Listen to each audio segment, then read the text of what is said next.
20,000पेक्षा जास्त शिवभक्तांच्या टाळ्यांचा कडकडाट,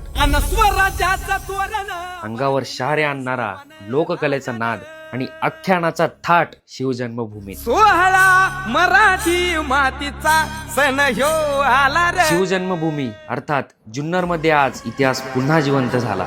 हे स्वराज्याचं तोरण बांधिले शिवबान राजानं.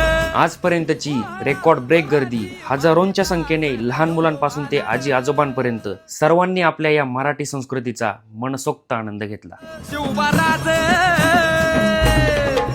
किल्ले शिवनेरीचे शिलेदार शिवभक्त आमदार शरददादा सोनवणे आणि जुन्नर तालुक्याच्या वतीने आख्यानातील सर्व कलाकारांना मनपूर्वक धन्यवाद. ही परंपरा, ही शिवभक्ती, हा संस्कारांचा वारसा, हा स्वाभिमानाचा ज्वाज्वल्य दीप, ही ऊर्जा, हा इतिहास, ही मराठी मातीची अस्मिता अशीच अखंड पेटत राहो. सर्वांना शिवजयंतीच्या हार्दिक शुभेच्छा. जय शिवराय.